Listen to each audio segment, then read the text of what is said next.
En esta época de crisis, de cambio, de pandemia, el mundo gira en torno al cuidado y protección de la salud. Nunca he sido partidario de que a cada quien para reconocerlo se le asigne un día, pues esto termina siendo contraproducente, pues nos acordamos de mamá en su día, de la enfermera en su día, de la familia en su día, y el resto de los 365 días, ¿qué? Hoy quiero retomar un texto un poco largo pero muy valioso y se llama Elogio a la vejez en tiempos de coronavirus del español Jordi Cumplido e invitarlos a reflexionar sobre sus palabras. Este texto fue escrito en el mes de abril del presente año. Poco antes de morir a manos de sus enemigos políticos, Cicerón escribió una de esas obras que hoy llamaríamos de autoayuda, y que entonces eran reputados ensayos de retórica que al estilo de los diálogos platónicos enseñan virtudes del buen hacer y el buen vivir. En De la vejez, el que para muchos es el mejor escritor en prosa latina pone en boca de Catón el Viejo, a la que a mi entender es la mejor apología de la ancianidad escrita hasta hoy. En esta deliciosa obra clásica, Catón el Viejo, personaje insigne de la República Romana, respetado por su honestidad firme e incorruptible, se dirige a dos jóvenes, Escipión y Lelio, para enumerar los dones y los placeres de la vejez en sus 82 años.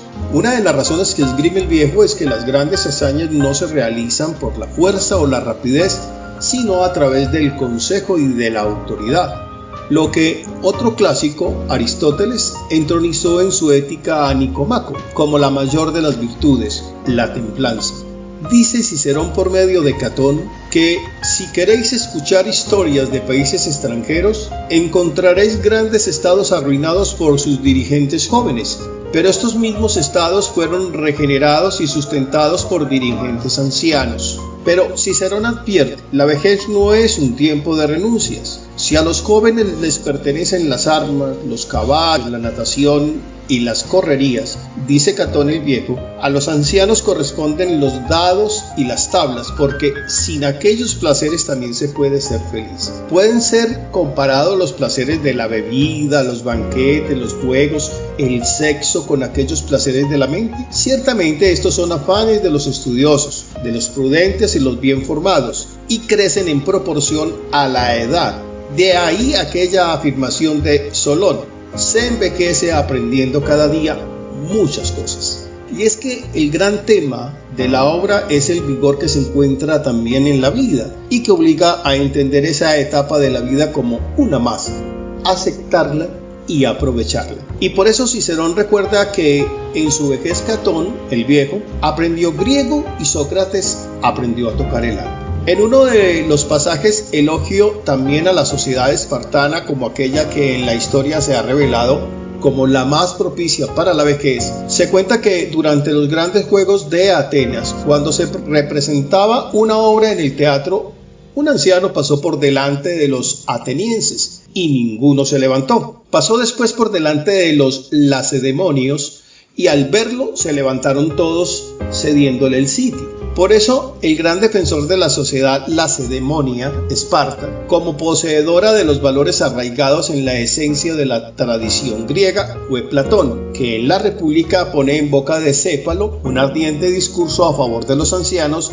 y su sabiduría como baluartes de una sociedad sana, feliz y eficiente. Recordaba estos días los pasajes de Platón y de Cicerón con una extraña combinación de rabia y de tristeza al constatar lo imprudentes que hemos sido en las sociedades occidentales modernas por condenar la vejez como un estorbo y convertir las residencias de ancianos en grandes cementerios de elefantes donde almacenar los stocks improductivos que no tienen lugar en la ajetreada vida de los jóvenes que consumen cada segundo con insaciable avidez. Quien escribe quiere excusarse por adelantado, consciente de que es un tema delicado en el que se mezclan experiencias personales y emociones muy íntimas. Y cada caso es un mundo. No seré yo quien juzgue las elecciones individuales forzadas muchas veces por la necesidad, pero creo que no miento si digo que en nuestra sociedad y de una forma generalizada Hemos olvidado ya no solo el valor de la sabiduría que atesora la vejez y las virtudes que describe Cicerón en su obra, sino hasta el más mínimo decoro y respeto por nuestros mayores. De pronto, la tragedia del coronavirus ha puesto un espejo delante de lo que somos y en ella nos vemos jóvenes y orgullosos, pero pobres de espíritu y faltos de guía. Y recuerdo que en los primeros días de confinamiento asistía atónito y con el estómago encogido a las declaraciones de una cuidadora en una residencia. Vaya por delante mi admiración a todas ellas, en la que advertía que desde que se había impuesto la prohibición de salir a la calle, las visitas a las residencias de familiares que no habían visto en su vida habían aumentado. Sí, como lo oyen. Algunos individuos utilizaban a sus familiares mayores a los que habían olvidado en las residencias como excusa para salir a tomar el aire. ¿Qué sociedad es capaz de soportar eso sin avergonzarse de sí misma? Bien, algunos me reprocharán que incurro en una falacia de generalización apresurada, pero entonces debemos preguntarnos por qué las residencias de ancianos han sido auténtico caldo de cultivo de la gran mortandad en países como Italia y España, y por qué el hacinamiento de nuestros mayores en residencias es uno de los factores que explica el enorme abismo en las cifras entre España y otros países. Por supuesto que influyen muchas otras conjeturas, pero también es un hecho inapelable que la tragedia que se vive en las casas de reposo es una consecuencia directa de nuestro modelo de sociedad.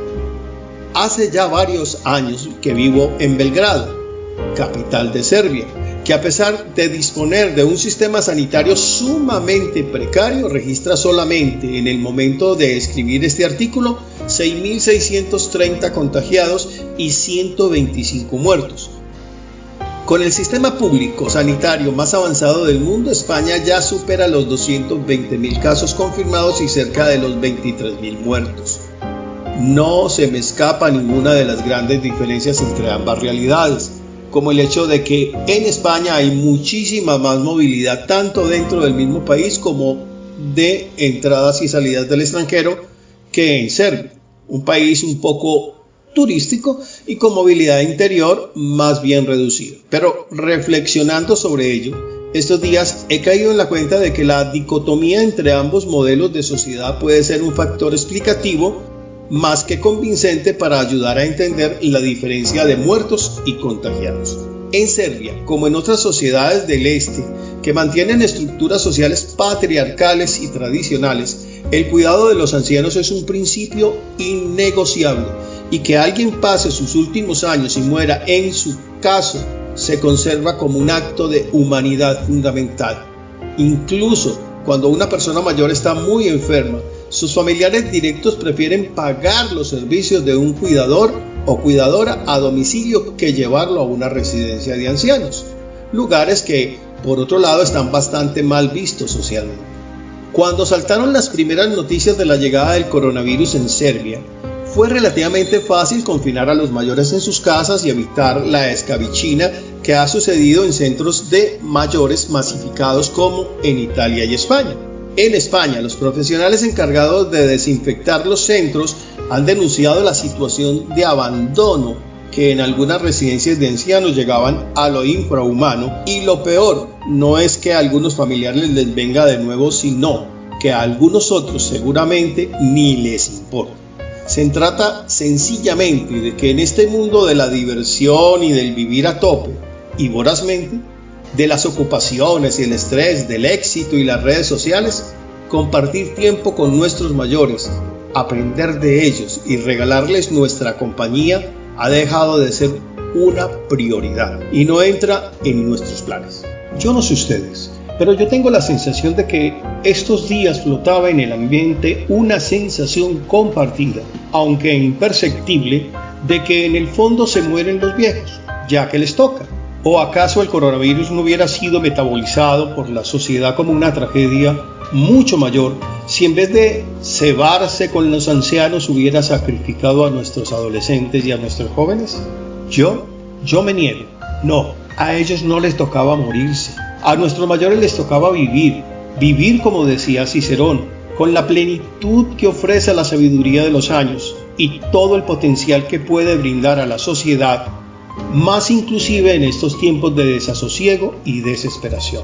Ahora les toca disfrutar del tiempo que han sacrificado para labrar las semillas de lo que ahora tenemos y plantar los frutos de los que ahora nos saciamos. Ahora les toca mirar al futuro con esperanza y sentir a su lado la mano firme de quienes les suceden. Y nos toca a nosotros agradecerles tanto sacrificio, tanta generosidad, tanta bondad. Estoy convencido de que si esta sociedad se ha ido al carajo, ha sido en parte porque hemos perdido los referentes de autoridad y nuestros viejos son uno de esos luceros que tienen que guiarnos. Y tengo la confianza de que al menos toda esa desgracia nos haya servido para abrir los ojos y darnos cuenta de que no hay en el mundo una cosa más horrorosa que la soledad y que nuestros viejos merecen vivir sus últimos años con toda la plenitud que les permite su salud y con todo el cariño y la compañía que nosotros podamos darles. Agarrémosles de la mano, escuchémosles, volvámonos a sentir cautivados por la ternura de su mirada y al fin démosles la fuerza y la cercanía en el tránsito a aquello que aún no sabemos descifrar después de esta vida, porque al fin y al cabo ellos tienen que ser el principio de un nuevo comienzo para construir una sociedad más justa y más humana. Ojalá que sí. Por como decía Cicerón, es propio de cualquier hombre equivocarse, pero de ninguno es propio, a no ser del necio, perseverar en el error. Jordi Cumplido.